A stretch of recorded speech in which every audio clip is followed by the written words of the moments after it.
안녕하세요. 저는 김한과병원 유영주입니다. 앞서 김준영 교수님께서 RP와 서플먼트에 대해서 발표하셨는데 저는 안티에이징과 서플먼트에 대해서 말씀드리도록 하겠습니다.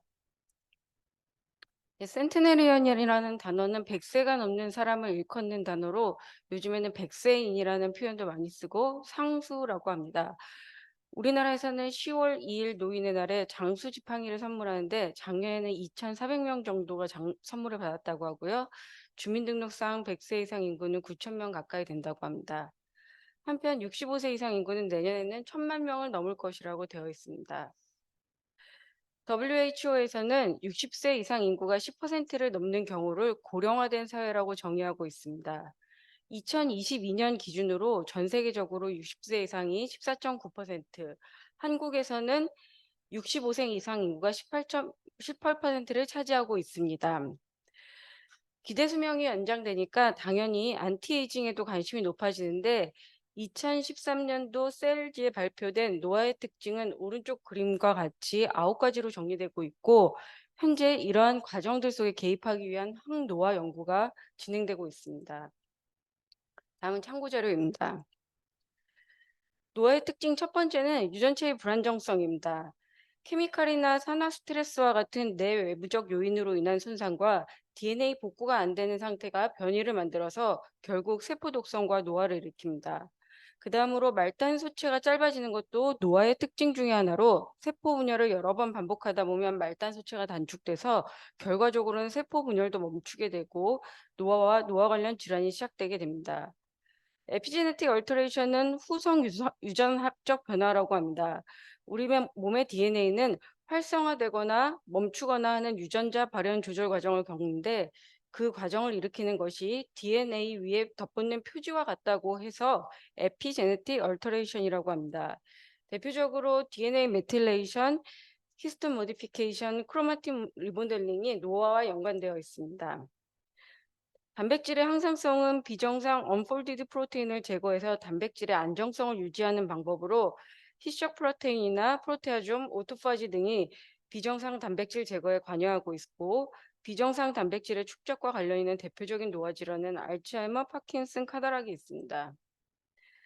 다음은 영양소 감지 과정의 쇠퇴인데 이게 안티에이징 연구에서 가장 중요하게 개입되는 과정입니다. 복잡한 생화학적 경로가 엮여 있고 인슐린이나 IGF-1과 엠토로와 같이 노화와 관련된 호르몬이나 효소들이 있고 반면에 NAD, 설투인 그리고 AMPK와 같은 장수와 관련된 물질들이 있습니다. ATP 생산에 중요한 역할을 하는 마이토콘드리아는 고유의 마이토콘드리얼 DNA를 가지고 있습니다. 그런데 세포의 마이토콘드리아 DNA는 복구 능력이 떨어져서 변이도 잘 일으키고 암을 유발할 수도 있다고 합니다. 또한 손상된 마이토콘드리아는 더 많은 활성산소를 배출하여서 노화 관련 질환과도 연관이 있습니다. 다음으로 세포 노화인데 세포 노화는 증식 중인 세포가 더 이상 분열하지 않은 세포 주기의 정지를 겪는 상태를 말합니다. 영에이지에서 세포 노화는 손상세포의 증식을 억제해서 안티캔서나 안티에이징 효과가 있지만 올드에이지에서는 앞서 말했던 DNA 손상이나 텔로미어 단축, 활성산소 산소 등이 세포 노화의 트리거 팩터가 되고 노화세포는 SASP라는 물질을 분비해서 주변 세포의 기능도 저하하고 노화 관련 질환이나 장기 손상을 일으키기도 합니다. 줄기세포도 나이가 들어감에 따라서 복원하고 유지하는 능력이 점점 줄어들고 활동성 있는 줄기세포가 고갈되게 되어 각종 질환이 생길 수 있으며 마지막으로 인트라셀룰라 커뮤니케이션의 변화는 세포 간의 전기, 화학적인 연결의 변화가 생기면서 염증 반응, 면역력 감소, 호르몬의 변화로 인한 노화가 생길 수 있습니다. 2023년에 노화의 특징 확장판이 셀에 다시 발표되었는데 두 가지 중요하게 크로닉 인플라메이션과 그다음에 장내 세균 불균형이 추가되었습니다. 특히 장은 요즘에는 제2의 브레인이라고도 하며 장과 브레인의 릴레이션십의 중요성이 대두되고 비만이나 당뇨, 그다음에 노화, 알츠하이머 등이 장에서 비롯된 질환이라는 그런 이야기도 많습니다. 지금까지 살펴본 노화의 특징과 관련해서 항노화 약품으로 가장 많이 연구된 것이 메포민입니다. 메포민은 당뇨병 치료의 1차 선택 약제로 인슐린의 저항성을 개선하는 약제입니다. 특히 메포민은 노화와 관련된 IGF-1과 엠토르의 신호를 억제하고 마이토콘드리아를 통해 활성산소를 감소시키고 AMP를 증가시킵니다. 쥐 실험에서 메포민은 수면과 건강수명 모두를 증진시켰고 당뇨 환자에서는 심혈관계 위험 요소, 암과 인지기능 개선 효과를 보여줬습니다. 다음으로는 라파마이신하고 엠토르입니다. 라파마이신은 신장 이식에 사용하는 면역 억제제로 엠토르를 억제하는 기능이 있습니다. 엠토르는 그로스팩터와 뉴트리언트, 스트레스에 반응하여 세포의 성장과 증식, 오토파지, 단백질 합성을 조절하는 기능이 있는 것으로 알려져 왔습니다. 라파마이신을 단기적으로 사용하면 엠토르 컴플렉스 1이 억제되어 항노화 작용을 하지만 장기적인 사용은 오히려 반대작용을 할 수 있으므로 최근까지 연구에서는 부작용 없이 수명을 연장시키기 위해 적은 약이나 간헐적인 투약을 제한하고 있습니다. 다음은 장수 유전자로 알려진 썰트1 진과 썰트윈 단백질입니다. 썰트윈은 다양한 기능을 하는 7가지 패밀리 프로테인으로 세포 내에 존재하고 있습니다. NAD 디펜던트 디아스틸레이즈로 히스톤을 디아스틸레이션 시켜 크로마틴의 변형과 진 사일런싱에 관여하고 칼로리 제한에 의한 수면 연장의 효과에도 연관되어 있습니다.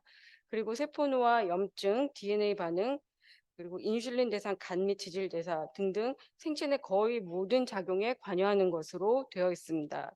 썰트윈의 액티베이터로는 여러 물질이 거론되는데 노화 방지 영양제로 잘 알려진 레스베라토라고 NAD 전구체가 있습니다. 이제 많이 들어보셨겠지만 레스베라톨은 폴리페놀의 일종으로 노화 방지 영양제라고 알려져 있고 포도 껍질과 와인에 풍부한 물질입니다. 앞서 설명한 장수 유전자 단백질 썰트윈과 AMPK의 액티베이터로 사용하고 있고 항산화, 항염증, 신경보호 작용과 함께 알츠하이머 환자에서 베타아밀로이드 축적을 감소시켜서 히포캄팔 데미지를 줄여준다는 보고도 있습니다. 다른 썰트윈 액티베이터는 NAD입니다.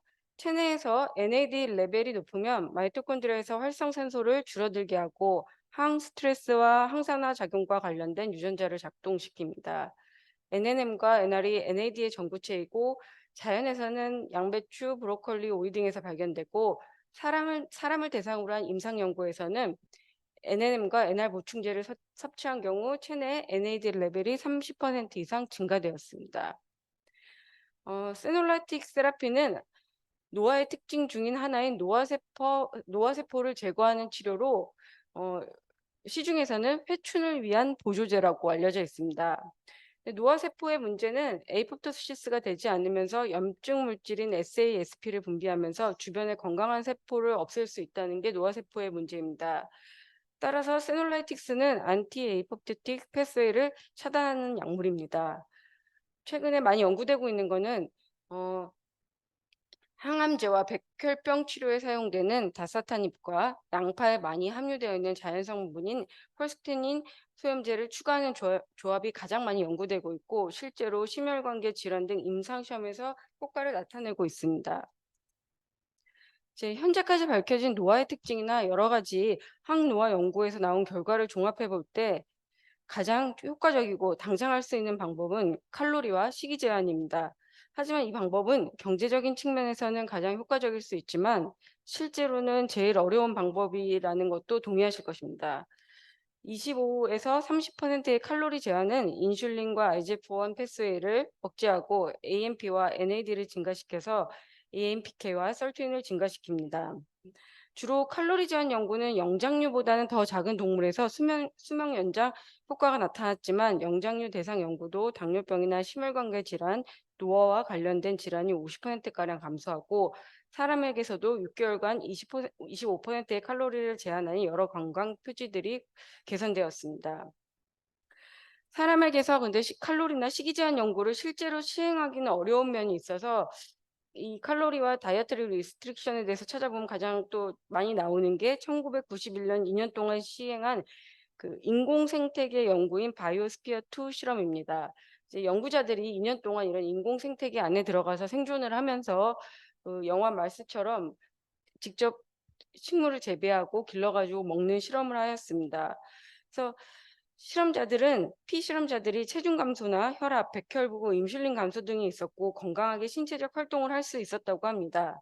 하지만 마지막에 보시면 이 연구가 지속되는 동안 식량 부족으로 인한 영양 부족이 심리적인 면에서 영향을 끼쳐서 연구 종료 시점에서는 연구자들이 피폐해져서 바이오스피어로 나오게 되었다고 하니 사람에게 칼로리와 식이 제한이 스트레스를 유발하여 오히려 악영향을 줄 수도 있지 않을까 생각이 됩니다.